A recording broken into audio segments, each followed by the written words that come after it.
नमस्कार साथियों, वेलकम। आप सभी का बहुत बहुत स्वागत है। साथियों, कैसे हो आप सभी? अच्छे होंगे। राजस्थान ज्योग्राफी की इस क्लास में आप सभी का स्वागत है। साथियों, आज की क्लास के अंदर अपन जो चर्चा करेंगे वो राजस्थान के प्रमुख जनजातियों के बारे में बात करेंगे कि कौन कौन सी जनजाति कहां पर निवास करती है और उसकी प्रमुख क्या विशेषता है। जहां से प्रश्न अपने एग्जाम के अंदर पूछे जाते हैं, उन सभी चीजों के बारे में अपन को डिस्कस करना है। तो देखिएगा साथियों, सब बच्चे ध्यान से सुनेगा। जैसा कि मैंने यहाँ पर आपको बताया कि राजस्थान की अगर अपन बात करते हैं साथियों, तो राजस्थान की प्रमुख जनजातियों की अगर अपन बात करें साथियों, तो यहां पर अगर मैं बात करता हूं साथियों, मीणा जनजाति, भील जनजाति, गरासिया जनजाति, सहरिया जनजाति, और यहां पर अगर अपन बात करें साथियों, ये प्रमुख जनजातियां हैं। इन जनजातियों से अक्सर एग्जाम के अंदर प्रश्न पूछे जाते हैं साथियों। अगर मैं बात करूं तो देखिएगा, सबसे पहले सबसे इंपॉर्टेंट जो जनजाति अपन पढ़ने वाले हैं वो मीणा जनजाति, फिर उसके बाद में भील जनजाति के बारे में, फिर गरासिया जनजाति के बारे में अपन पढ़ेंगे, सहरिया जनजाति के बारे में, फिर यहाँ पर अगर मैं बात करूं साथियों, सहरिया को 2 बार लिख दिया, डामोर जनजाति, फिर यहाँ पर कथोड़ी जनजाति के बारे में बात करेंगे, सांसी जनजाति और कंजर जनजाति। इन जनजातियों के बारे में अपन फुल ऑन डिटेल से यहाँ पर चर्चा करेंगे साथियों। तो चलते हैं, आज की क्लास को स्टार्ट करते हैं और आज की क्लास के अंदर अपन चर्चा करेंगे साथियों यहाँ पर बिल्कुल शानदार और जानदार तरीके से। तो देखो साथियों, अगर मैं बात करता हूं अपने राजस्थान में, सबसे पहले अपन को ये बात तय करनी है कि राजस्थान के अंदर जो जनजाति निवास कहां करती है। तो थोड़ा सा आपको बता देता हूं साथियों कि राज्य में सर्वाधिक जनजाति वाला जो क्षेत्र होगा वो दक्षिण तथा दक्षिण पूर्व वाला भाग होगा। जैसे अगर मैं बात करूं, ये अपना प्यारा सा राजस्थान, और इस राजस्थान की अगर अपन चर्चा करते हैं तो इस राजस्थान में ये दक्षिण हो गया और ये पूर्वी भाग हो गया, जिसके अंदर पूरा का पूरा तो हाड़ौती आ जाएगा और पूरा का पूरा अपना ये जो दक्षिण भाग आ जाएगा, जिसमें अरावली वाला कुछ पार्ट, यहाँ पर अरावली वाला भी रहेगा, अरावली और अपना हाड़ौती वाला पार्ट रहेगा। तो यहाँ पर सर्वाधिक आपको क्या मिलेगी? जनजाति मिलेगी। अब बहुत बार प्रश्न ऐसे पूछ लेता है साथियों कि आपको पूछेगा कि जनजाति जो है, जनजाति जनसंख्या वाले जिले जहां पर सर्वाधिक जनजातियां आपको डूंगरपुर और बांसवाड़ा में देखने को मिलेगी। बहुत बार इस प्रकार से सीधे सीधे प्रश्न पूछ लेता है कि सर्वाधिक जो जनजाति है वो सर्वाधिक कहां पर आपको मिलेगी। धर्मेंद्र, सर्वाधिक जनजाति जो है राजस्थान के अंदर 2 जिले हैं, यहाँ पर प्रमुख है उदयपुर और बांसवाड़ा। और न्यूनतम कहां पर मिलेगी बेटा? तो न्यूनतम आपको बीकानेर और नागौर के अंदर मिलेगी। तो यहाँ पर आपको ध्यान रखना है कि सर्वाधिक जनजाति वाले जिले उदयपुर और बांसवाड़ा, जबकि न्यूनतम जो होंगी वो कहां पर होगी? बीकानेर और नागौर। कह सकते हैं कि पूरा अपना जो मरुस्थलीय क्षेत्र है, उस मरुस्थलीय क्षेत्र में जो है जनजाति आपको सबसे कम निवास करेगी। ठीक है भाई। इसके बाद अगर बात करें, सबसे पहले अपन बहुत इंपॉर्टेंट एक जनजाति जो राजस्थान की सबसे बड़ी जनजाति मानी जाती है, और वो है साथियों मीणा जनजाति। देखो इसके अंदर क्या क्या प्रश्न पूछ लेते हैं। मीणा जनजाति की बात करें बेटा, तो मीणा जनजाति के बारे में चर्चा करने वाले। तो देखो, मीणा शब्द का शाब्दिक जो अर्थ होता है वो मीन होता है, और मीन का मतलब होता है मछली। देखो बच्चों, मीन का मतलब क्या होता है? मछली। और यहां पर अगर मैं बात करता हूं, मीणा शब्द का शाब्दिक अर्थ क्या होता है? मीन। ठीक है। तो ये मीन यानी मछली, और यानी कि इससे यह भी बताया जाता है कि मीन एक देवता थे और देवता से इनका नाम मीना पड़ा। चले भाई। इसके बाद में इनकी उत्पत्ति विष्णु के मत्स्य अवतार से हुई है। विष्णु भगवान के बहुत सारे अवतार थे, और उन्हीं अवतारों के अंदर एक अवतार था यानी कि मत्स्य अवतार। मत्स्य मतलब मछली का अवतार। और यहां पर अगर मैं बात करता हूं तो मत्स्य अवतार से इनका क्या हुआ है? उत्पत्ति हुई है। बहुत बार एग्जाम में ऐसा जाता है कि मीणा जनजाति किस भगवान के अवतार से मानी गई है? तो यानी कि विष्णु भगवान के मत्स्य अवतार से मानी गई। अगर मत्स्य अवतार भी एग्जाम में नहीं हो, जैसे दे विष्णु भगवान, कृष्ण भगवान, या फिर कुछ भी बोल दे, लक्ष्मण, तो यहाँ पर क्या बताना होगा? विष्णु भगवान। उल्लेख, मत्स्य पुराण एक पुराण है साथियों, एक ग्रंथ है। इस मत्स्य पुराण के अंदर मीणाओं के बारे में, मीणा जनजाति के बारे में आपको फुल ऑन डिटेल यहाँ पर मिलती है साथियों। तो आपको पूछ ले कि मीणा जनजाति के बारे में फुल डिटेल यानी कि संपूर्ण जानकारी किस ग्रंथ में मिलती है? तो मत्स्य पुराण में मिलती है। और राजस्थान की सबसे बड़ी जनजाति इसी को कहा जाता है साथियों। क्या कहा जाता है? राजस्थान की सबसे बड़ी जनजाति मीणा जनजाति। और सबसे ज्यादा ये आपको कहां पर निवास करेगी? जैसे मान लो कि ये अपना प्यारा सा राजस्थान, और इस राजस्थान की बात करते हैं साथियों, तो राजस्थान में सबसे ज्यादा ये उदयपुर में, मैंने कहा ना कि उदयपुर में सबसे ज्यादा जनजाति आपको निवास करेगी। उदयपुर हो गया। उदयपुर के बाद अगर मैं बात करूं साथियों, तो उदयपुर के बाद अगर अपन चर्चा करते हैं तो यहां पर जयपुर में, उदयपुर, जयपुर, प्रतापगढ़, इसके बाद में दौसा, यहां पर दौसा, और इसके बाद में सवाई माधोपुर, सवाई माधोपुर। तो यहां पर आपको सर्वाधिक ये जो जनजाति है वो सर्वाधिक यहां पर आपको देखने को मिलेगी, यानी कि उदयपुर हो गया, जयपुर, प्रतापगढ़, दौसा और Sawai Madhopur. Colonel James Tod के अनुसार मूल निवास जो इनका था कालीखो पर्वतमाला, अजमेर व आगरा के बीच में। तो कालीखो पर्वतमाला कहां पर है? अजमेर व आगरा के बीच में। प्रारंभ शासक जो था वो ढूंढाड़ अजमेर का था, आमेर का था, सॉरी, ढूंढाड़ आमेर का था। और आमेर के शासकों का राज तिलक जो आपने पढ़ा होगा, आपने आमेर का शासक राज मतलब राजवंश पढ़े होंगे आमेर के, तो वहां पर मीणाओं के द्वारा यहाँ का जो है शासन भार संभाला गया था। ठीक है, तो हाँ बिल्कुल ठीक है भाई। तो इस प्रकार से अगर मैं बात करता हूं तो मीणाओं का एक इतिहास भी है, और इस इतिहास में अगर बात करें तो मीणाओं ने यहाँ पर आमेर के अंदर शासन भी किया था भाई। ठीक है भाई। इसके बाद इनकी उपजातियां बहुत बार एग्जाम में पूछ लेता है। जैसे एक तो होता है जमींदार मीणा। जमींदार मीणा की बात करें तो ये कृषि और पशुपालक का काम करते हैं। जिनकी जमीन होती है, जमीन जायदाद होते हैं, जिसमें कृषि करते हैं, गेहूं करते हैं और भी बहुत सारी फसलें करते हैं, और उनके साथ साथ ये पशुपालन का काम भी करते हैं बच्चों। एक होता है चौकीदार मीणा, जो सुरक्षा का कार्य करते हैं। चौकीदार का मतलब भी आप समझ गए होंगे कि सुरक्षा करते हैं, सिक्योरिटी का काम ये करते हैं साथियों। तो दो प्रकार के इनकी उपजातियां हैं मीणा जनजाति की, एक तो जमींदार और एक चौकीदार। देखो ग्रंथ या मीन पुराण की बात करते हैं तो इसके रचनाकार कौन है? मुनि मगध सागर जी। अगर मैं बात करता हूं ग्रंथ मीन पुराण की बात करें तो इसके रचनाकार कौन है साथियों? मुनि मगन सागर जी। ये इंपॉर्टेंट है बेटा, ये इंपॉर्टेंट आपको पूछ सकता है एग्जाम के अंदर कि ग्रंथ मीन पुराण के ग्रंथ के रचनाकार कौन है? तो मुनि मगन सागर जी है। और मीणा जनजाति की विशेष अगर मैं बात करता हूं तो राज्य की सर्वाधिक शिक्षित व संपन्न जनजाति इसी को माना जाता है। अगर मैं बात करूं राजस्थान की सबसे शिक्षित जनजाति, बहुत सारे जनजातियां हैं लेकिन उन सभी जनजातियों में सबसे शिक्षित और संपन्न जनजाति जो है मीणा जनजाति को माना जाता है। देखो मीणा जाति की बात करें तो 24 खोपे की बात करें तो 24 खोपे इनके मिलते हैं। ठीक है भाई। इसके बाद अगर मैं बात करूं साथियों मीणा जाति का प्रयागराज यानी कि रामेश्वरम सवाई माधोपुर को कहते हैं। जैसे प्रयागराज कहते हैं ना कि पूरे भारत के अंदर भारत का प्रयागराज इलाहाबाद में, वैसे मीणा जनजातियों का जो पवित्र स्थान है वो सवाई माधोपुर को माना गया। रामेश्वरम जहां पर चंबल नदी, बनास नदी और एक सीप नदी, दोनों नदी यहां पर वहां कर मिलती है, उस जगह को क्या बोलते हैं यहां पर? मीणा जनजातियों का प्रयागराज। आराध्य देव कौन है? गौतमेश्वर या भूरिया बाबा। देखो भूरिया बाबा की कभी भी झूठी कसम नहीं खाते। कोई आपका दोस्त हो तो उसको देखो झूठ कसम खिलाना कि यार भूरिया बाबा की सौगन खाओ, मीणा वाले कभी नहीं खाएंगे। ठीक है, लेकिन आजकल वो खतरनाक मीणा हो गई तो खा भी सकते हैं। ठीक है, उसकी विश्वास नहीं करना। चले भाई आ जाओ। इसके बाद अगर मैं बात करूं साथियों तो शेखावटी मीणाओं की आराध्य देवी कौन है? शेखावटी में कौन कौन आते हैं? सीकर, चूरू और झुंझुनू। ये तीन जो जिले हैं इनके जो इन यहां पर रहने वाले जो मीणा है उनकी आराध्य देवी जीण माता को माना गया। जीण माता जो रेवासा सीकर के अंदर है इसका, तो यहां पर अगर मैं बात करूं तो इनके कौन है साथियों? जीण माता को ये माना गया। चले बेटा यहां तक कोई दिक्कत?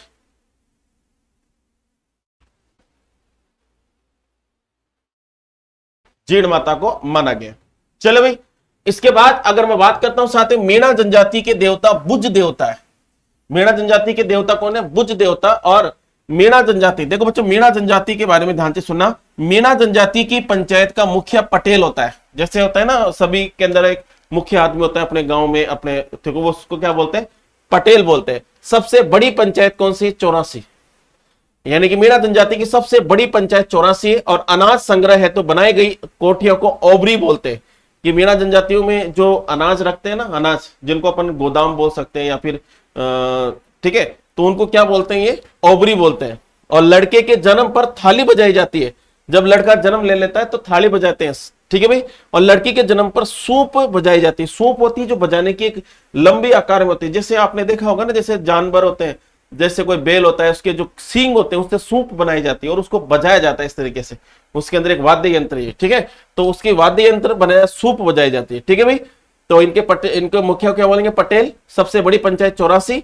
और अनाज संग्रह के बनाए गए कोठियों को ओबरी बोलते हैं। और लड़के के जन्म पर थाली बजाते हैं और सूप बजाई जाती है लड़की के जन्म पर। जबकि मीणा जनजाति के देवता कौन है? बुज देवता। आराध्य देवता कौन है? शेखावटी मीणाओं के तो जीण माता है। फिर इसके बाद में इनकी उपजातियां जमींदार और चौकीदार है। यह भी इंपॉर्टेंट है। जमींदार जो है खेती करते हैं, कृषि और पशुपालन करते हैं, जबकि चौकीदार जो सुरक्षा कार्य करते हैं। मीन ग्रंथ, मीन पुराण की बात करें तो इसके रचनाकार मुनि मगन सागर जी थे। और मीणा जनजाति की विशेष यानी कि राज्य की सर्वाधिक शिक्षित व संपन्न जनजाति किसको माना जाता है? मीणा जनजाति को। और मैं इसके बाद अगर मैं बात करूं तो मीणा जनजाति की बात करें तो इसका शाब्दिक अर्थ मीन व मछली है। उत्पत्ति विष्णु के मत्स्य अवतार से हुई है। उल्लेख मत्स्य पुराण में आपको मिलता है साथियों।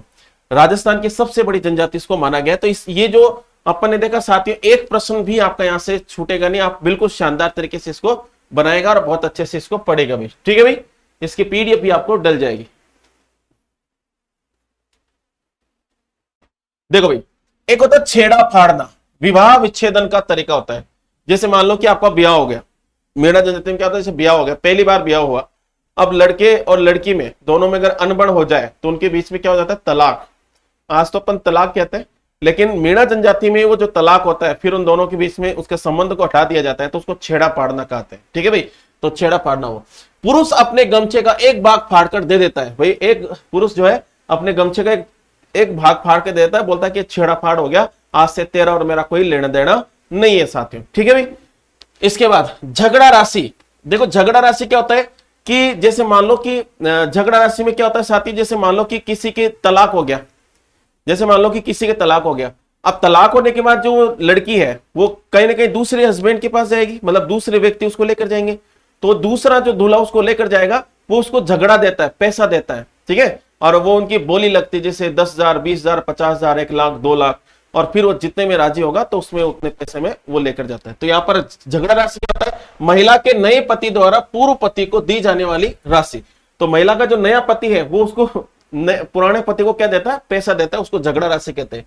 अब देखो बहुत बार होता है आटा साटा, मीणाओं में आटा साटा भी प्रचलित है साथियों। तो ये आटा साटा की बात करें, जैसे मान लो कि आपके लड़की और लड़की है, आपके परिवार में या फिर किसी के जैसे एक लड़का है और एक लड़की है, और सामने वाले के भी एक लड़का और एक लड़की है दूसरे मीणा के, तो क्या करते हैं भैया, तेरी लड़की मुझे दे दो और तेरा लड़का मुझे दे दे। तो दोनों आपस में क्या कर देते हैं? शादी कर देते हैं, जिससे क्या होता है, उनका भी घर में बहू आ जाती है और उनके घर में भी बहू आ जाती है। ठीक है, तो इस तरीके से वो आटा साटा कहलाता है। ठीक है, इस तरीके से। अब देखो भाई, तो ये विवाह, ये प्रचलित विवाह का एक प्रकार माना जाता है। अब आता है साथियों भील जनजाति। बेटा भील जनजाति की बात करते हैं, ध्यान से सुनना।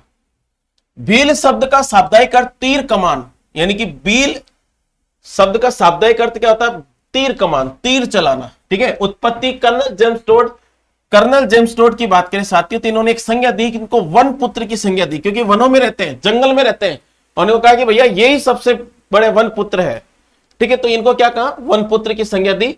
और रिचले एवं कुक द्रविड़ों से उत्पन्न हुई है। रिचले और कुक एक ये भी एक विद्वान था, एक विद्वान का नाम है रिचले व कुक। इन्होंने कहा कि द्रविड़ों से इसकी उत्पत्ति हुई है। ठीक है, और थॉमसन ने कहा कि गुजराती है।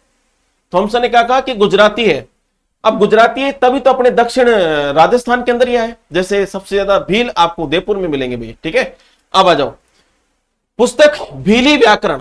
अगर भीलों के बारे में अगर आपको विस्तृत जानकारी अध्ययन करना है तो आप कहां करोगे? भीली व्याकरण में करोगे। और राज्य की सबसे बड़ी, सबसे प्राचीन जनजाति, भाई राज्य की सबसे प्राचीन जनजाति, सबसे पुरानी जनजाति भील जनजाति को ही माना जाता है। तो मेरे प्यारे बच्चों, भील शब्द का शाब्दिक अर्थ क्या होता है? तीर कमान। ठीक है, कर्नल जेम्स टोड ने कहा इनको वन पुत्र, और रिजले व कुक ने कहा द्रविड़ों से इनकी उत्पत्ति हुई है, थॉमसन ने कहा गुजराती। ये 3 स्टेटमेंट आपको ध्यान रखना है साथियों। बहुत बार एग्जाम में पूछ लेता है कि भाई थॉमसन के द्वारा भीलों की उत्पत्ति कैसे मानी गई है? तो गुजरात से मानी गई है। फिर राज्य की सबसे प्राचीन जनजाति है और राज्य की दूसरी सबसे बड़ी जनजाति है। भाई पहली कौन सी है? मीणा है, और दूसरी कौन सी हो गई? भील जनजाति। तो सबसे पहले अगर मीणाओं की बात करें तो मीणा पहले नंबर पर आते हैं, जबकि भील जो है बेटा वो कहां पर आएंगे? दूसरे नंबर पर आएंगे। देखो भाई क्षेत्र की बात करें तो बांसवाड़ा, डूंगरपुर, उदयपुर, भीलवाड़ा और सिरोही, यहां पर सबसे ज्यादा आपको भील जनजाति मिलेगी। लेकिन सबसे ज्यादा अगर एक जिले में पूछे तो आपको उदयपुर में सबसे ज्यादा आपको भील जनजाति देखने को मिलेगी। ठीक है भाई, भील जनजाति की बात करें तो भील जनजाति देखो, अरावली की बात करें तो अरावली के अंदर भील जनजाति चिमाता कृषि करती बेटा, चिमाता कृषि। बहुत बार एग्जाम में पूछ लेते हैं सही कि चिमाता कृषि कौन करता है अरावली के अंदर? तो अरावली के मैदानों के अंदर, अरावली की जो मैदान है वहां पर चिमाता कृषि भील जनजाति के लोग करते हैं, और सबसे ज्यादा उदयपुर में निवास करते हैं। अब देखो मेवाड़ राज चिन्ह, देखो मेवाड़ राज चिन्ह में एक तरफ राजपूत शासक व दूसरी तरफ एक भील सरदार। देखो बेटा मेवाड़ राज चिन्ह में बात करो तो एक तरफ राजपूत शासक व दूसरी तरफ एक भील सरदार। ठीक है भाई, तो ये क्या है मेवाड़ राज चिन्ह। तो मेवाड़ राज की तरफ एक तरफ राजपूत शासक होता है, दूसरी तरफ भील का एक सरदार होता है। ठीक है, ये राज चिन्ह है। ठीक है भाई, अब आ जाओ भील जनजाति की विशेष। देखो इनका घर जो होता है, इनका घर को कू या टापरा कहते हैं। बहुत बार, इतनी बार एग्जाम में पूछा बच्चों, ये सबसे ज्यादा बार एग्जाम में देखने को मिला। तो भील जनजाति के घर को कू या टापरा कहते हैं। और घरों का जो छोटा समूह होता है, घरों का छोटा समूह फला कहलाते हैं। उसको क्या कहते हैं बेटा? घरों का जो छोटा समूह होता है उसको फला कहते हैं। क्या बेटे कहते हैं बेटा? फला कहते हैं। अब देखो बड़ा गांव पाल कहलाता है साथियों। इसका बड़ा जो गांव होता है भीलों का बहुत बड़ा गांव, जिसको पाल कहेंगे, और छोटा समूह को फला कहेंगे। तो बेटा देखो जैसे मान लो कि ये छोटा सा गांव है और एक बहुत बड़ा गांव है, तो इसको तो क्या कहेंगे यहां पर? इसको तो क्या कहेंगे बेटा यहां पर? पाल। ये तो बड़ा गांव है और ये क्या हो जाएगा? फला। यानी कि अगर मैं बात करूं घरों की बात करें तो छोटे घर को यहां पर समूह को फला कहेंगे और बड़े गांव को पाल। गांव का जो मुखिया होता है उसको पालवी कहेंगे बेटा। देखो भाई पाल के अंदर, पाल जो होता है गांव होता है और उसके अंदर जो मुखिया होता है उसको पालवी बोलते हैं। और गांव के समूह का मुखिया होता है गमेती। गांव के समूह का जो मुखिया होता है उसको गमेती बोलते हैं भाई। गांव के अंदर जो मुखिया होता है, जैसे अपन सरपंच बोलते हैं, ठीक है, सरदार बोलते हैं, तो वो उनके मुखिया को क्या बोलते हैं? गमेती। ये भी बहुत बार एग्जाम के अंदर पूछा गया बेटा। भीलों की लोक देवी कौन है बच्चों? भराड़ी देवी। विवाह के अवसर पर चित्रण किया गया इनको। और भीलों की लोक देवी कौन है? भराड़ी माता।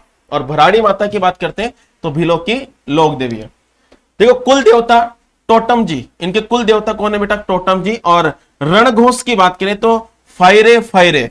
इनका जो रणघोष होता है, जब ये रण करते हैं, युद्ध करते हैं, तो ये एक नारा लगाते हैं फायरे फायरे। ठीक है भाई, तो इनका रणघोष क्या है? फायरे फायरे। चिमाता, देखो भाई पहाड़ी जंगल को काटकर खेती करते हैं, चिमाता कृषि कहते हैं। दाजिया मैदानी भाग को जलाकर खेती करते हैं, तो दाजिया उसको कहेंगे बच्चों। ठीक है भाई, तो ये सारी चीज आपको ध्यान रखना है। तो ये कू यानी कि घरों को कू कहते हैं, टापरा, घरों का छोटा समूह फला, बड़ा गांव पाल, गांव का मुखिया पालवी, गांव के समूह का मुखिया गमेती, तथा भीलों की लोक देवी भराड़ी। विवाह के अवसर पर चित्रण मिला। और कुल देवता टोटम जी, रणघोष फायरे फायरे, और चिमाता जो पहाड़ी जंगलों को काटकर की जाती है बच्चों। देखो बच्चों गोदना, गोदना क्या होता है? शरीर पर चित्र बनाए जाते हैं। अरे ये तो सब जानते हो आप कि गोदना क्या होता है? शरीर में किसी भी भाग पर क्या होता है कि टैटू बनाए जाते हैं, चित्र बनाए जाते हैं। ठीक है, एक होता है कोयतू। कोयतू क्या होता है साथियों? कमर में बांधा जाने वाला कपड़ा। कमर के अंदर क्या करते हैं? ये एक कपड़ा बांधते हैं, और कपड़ा जब उसको बांधेंगे कमर पर तो उसको क्या कहेंगे? कोयतू कहेंगे बच्चों। तो वो पुरुष लोग बांधते हैं। ठीक है भाई। एक होता है टेपड़ा, तंग धोती। पुरुषों की जो तंग धोती होती है उसको टेपड़ा कहेंगे। क्या कहेंगे बेटा? टेपड़ा। और कछाबू की बात करें, कछाबू क्या होता है? भील स्त्रियों का घूंघट तक का घाघरा। भील स्त्रियों का घुटने तक का घाघरा। जो घुटना होता है ना, घुटने तक का जो घाघरा होता है उसको क्या बोलेंगे? टेपड़ा। सॉरी, टेपड़ा तो तंग धोती हो गया, और कछाबू क्या हो गया? भील स्त्रियों का घुटने तक का घाघरा। ओढ़नी तारा भात, केरी भात व ज्वार भात। तो यहां पर अगर अपन बात करें, ओढ़नी जो थी तारा भात, केरी भात व ज्वार भात, ये इनकी प्रमुख ओढ़नी है। तारा भात, केरी भात, ज्वार भात। और मछुआ, मछुआ की बात करें पवित्र वृक्ष है भाई। मछुआ क्या इनका? पवित्र वृक्ष इनका माना गया भाई। तो यहां पर अगर अपन बात करते हैं तो मछुआ इनका पवित्र वृक्ष है, तो आपको ध्यान रखना भी। फिर आता है साथियों गरासिया जनजाति। देखो राज्य की तीसरी सबसे बड़ी जनजाति इसको कहा जाता है। उत्पत्ति गवास यानी कि सर्वेट तोड़ के अनुसार। मूल प्रदेश भाकर क्षेत्र आबू रोड, यानी कि सिरोही के अंदर जो भाकर प्रदेश होता है वहां पर आबू रोड में। और वर्ग की बात करें साथियों तो भील गरासिया और गमेती गरासिया, ये दो भगासी इनको बांटा गया है। सर्वाधिक कहां पर मिलेंगे आपको? सिरोही के अंदर मिलेंगे। तो इसमें आपको इतना ध्यान रखना है साथियों। और गरासिया जनजाति जो है ये अरावली के अंदर, अरावली का जो ढाल होता है उन ढालों के अंदर ये जो गरासिया जनजाति है वो क्या करती है साथियों? वालरा कृषि करती है। वालरा कृषि करती है, तो वालरा कृषि वहां पर ये करती है भाई। ठीक है भाई, तो आपको ध्यान रखना है। गरासिया जनजाति पर विशेष पवित्र झील नक्की झील। गरासिया जनजाति की पवित्र झील कौन सी बेटा? नक्की झील है।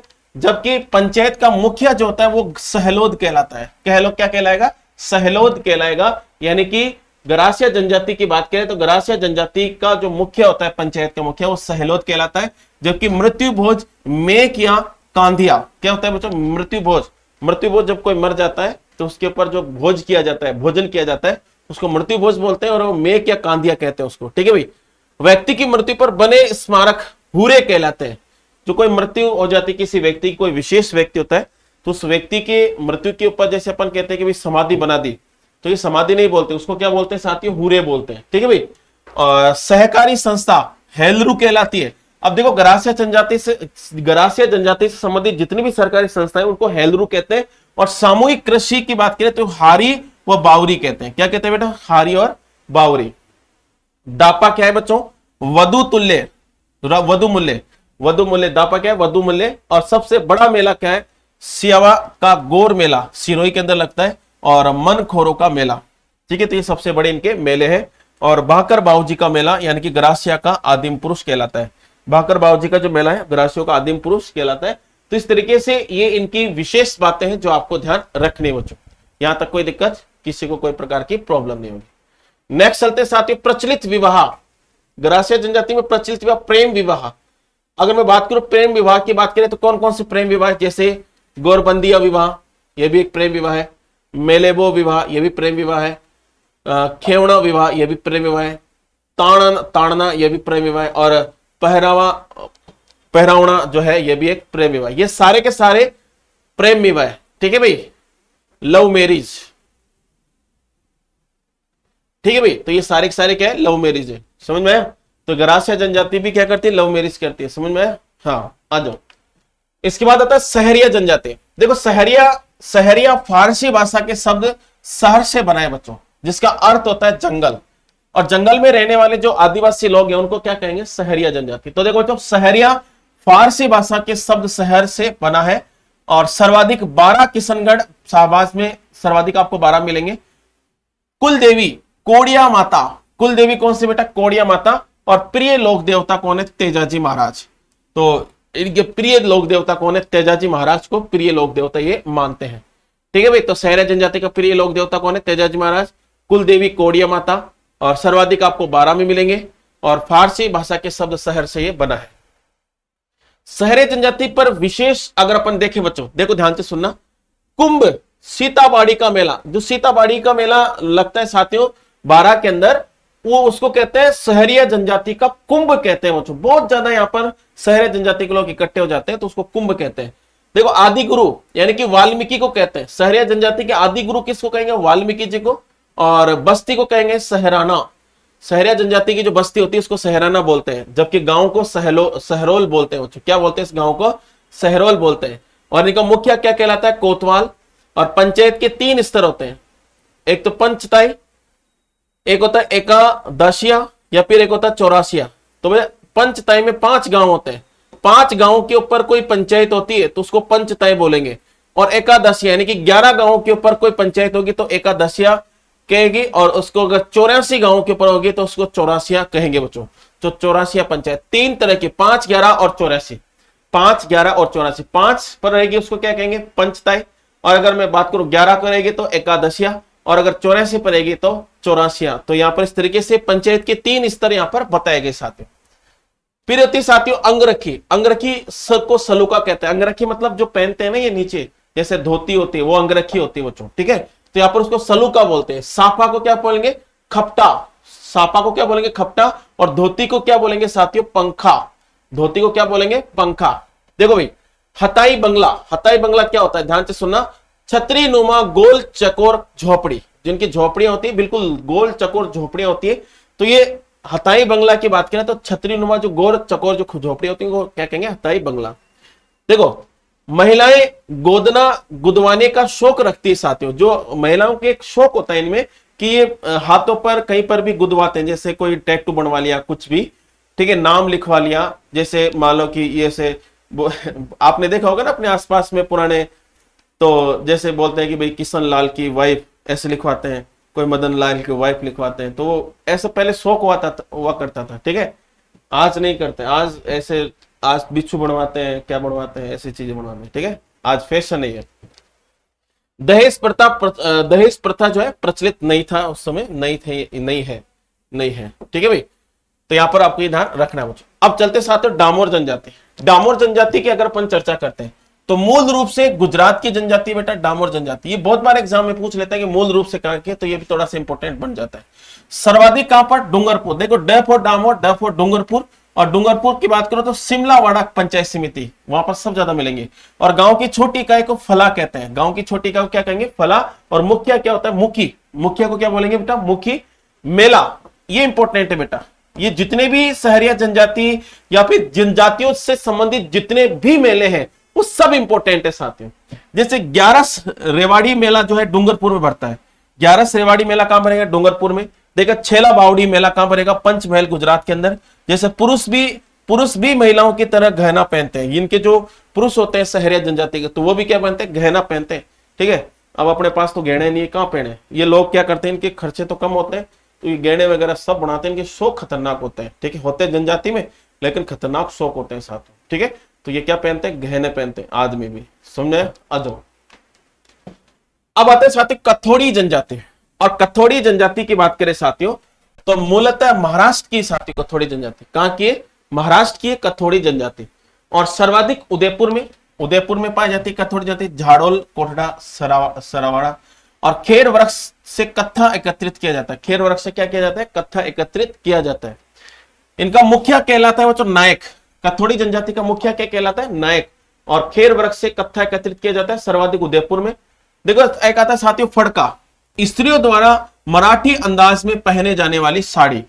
फड़का क्या होती है साथियों? स्त्रियों द्वारा जो मराठी अंदाज में जो साड़ी पहनी जाती है उसको फड़का बोलते हैं। नृत्य मावलिया व होली नृत्य यहां पर किया जाता है, तो ये भी इंपॉर्टेंट है बेटा। ये नृत्य बहुत बार एग्जाम में आता है, ये भी आपको ध्यान रखना है। सर्वाधिक यहां पर, ये भी इंपॉर्टेंट लाइन है। ठीक है, और यहां पर इनका मुख्य क्या होता है? नायक, तो ये भी इंपॉर्टेंट लाइन है। तो ये सारी चीजें आपको, और ये मुख्य तो मूलतः कहां के? महाराष्ट्र के। तो ये 3-4 चीजें कथोड़ी जनजाति से आपको पूछ ली जाती। अब देखो सांसी जनजाति। देखो भाई सांसी जनजाति की बात करते हैं। उत्पत्ति सांसमल नामक व्यक्ति द्वारा की गई। सांसमल एक व्यक्ति का नाम था सांसमल, और उसके द्वारा सांसी जनजाति की उत्पत्ति हुई। सर्वाधिक भरतपुर में मिलेंगे भाई। सांसी जनजाति सर्वाधिक भरतपुर में। अनुसूचित जाति वर्ग में शामिल है। ये जो एससी कैटेगरी के आते हैं ना उसके अंदर ये शामिल है। और इनकी उपजातियां बीजा और माला। उपजाति कौन सी साथियों? बीजा व उपमाला। एक होते साथी कुकड़ी रस्म। शादी के समय लड़की की पवित्रता की परीक्षा ली जाती है साथियों। ठीक है, तो शादी जब होती है तो इनके एक रस्म होती है जिनकी पवित्रता की क्या ली जाती है? रस्म ली जाती है। और ये बिल्कुल गलत है अगर ऐसा देखा जाए तो। ठीक है भाई, बाकी इनकी रस्म है तो वो अपन को याद करनी है। आती साथियों कंजर जनजाति। और कंजर जनजाति की बात करते हैं तो इनकी उत्पत्ति जो है काननधार यानी कि जंगल में विचरण करने वाले, इनको क्या कहते हैं साथियों? कंजर जनजाति। इनकी उत्पत्ति हुई थी जंगल के अंदर। ये विचरण करते रहते हैं, घूमते फिरते रहते हैं साथियों। ठीक है, तो अब देखो अनुसूचित जाति वर्ग में शामिल किया गया। अनुसूचित जाति यानी कि एससी के अंदर इनको कैटेगरी के अंदर इनको रखा गया। और पाती मांगना क्या होता है साथियों? अपराध करने जाने से पहले ईश्वर से आशीर्वाद लेते हैं भैया। अगर कोई चोरी भी करने जाएंगे नहीं है तो पहले कहकर जाएंगे भाई साहब आशीर्वाद दे दो, आज तो बैंक को लूटने जा रहा हूं। ठीक है, तो ये क्या होता है साथियों? पाथी मांगना। आपसे पूछ लिया जाए पाथी मांगना जो क्रिया कौन सी जनजाति के द्वारा की जाती है? तो कंजर जनजाति। क्या करते हैं कि अपराध करने से पहले ईश्वर से आशीर्वाद लेते हैं और एक हाथ लेते हैं। अब देखो साथियों, हाकम राजा का प्याला पीकर कभी झूठ नहीं बोलते। हाकम राजा का जो प्याला है उसको पीकर उसके नाम से एक प्याला पीते हैं, कभी झूठ नहीं बोलते। समझ में आया? और कुल देवी कौन है? चौथ माता। अभी पूछा बेटा, रीट के अंदर पूछा, रीट के अंदर पूछा, ये सेकंड ग्रेड के अंदर भी पूछा था कि कुल देवी कंजर जनजाति कुल देवी कौन है? चौथ माता है बच्चों। ये प्रश्न आपको बहुत बार एग्जाम है। और चौथ माता का मंदिर कहां पर है? चौथ माता कहां पर है? सवाई माधोपुर के अंदर। फिर आता है साथियों आराध्य देवी कौन है? हनुमान जी। इनकी आराध्य देवी कौन है? हनुमान जी। और कंजर जाति की विशेष की बात करें तो इनका मुखिया पटेल कहलाता है। कंजर जनजाति का मुखिया क्या कहलाएगा? पटेल कहलाता है साथियों। समझ में है? और खुशनी यानी कि कंजर महिलाओं द्वारा कमर पर पहने जाने वाला तंग वस्त्र जो होता है, कमर पर पहने जाने वाला, वो खुशनी कहलाता है। उसको क्या कहलाएंगे? इसको खुशनी। तो आपको ध्यान रखना है बच्चों। फिर आ जाओ, मृत व्यक्ति के मुंह में शराब की बूंदें डालने का रिवाज है साथियों। इनके जब कंजर जनजाति के लोग मर जाते हैं, मृत्यु हो जाती है, तो उनके मुख के अंदर क्या करते हैं, शराब डालते हैं। और मृतकों को गाड़ने का रिवाज है। मृतकों को क्या करते हैं, गाड़ते हैं, दफनाते हैं, मतलब जलाते नहीं है, ठीक है।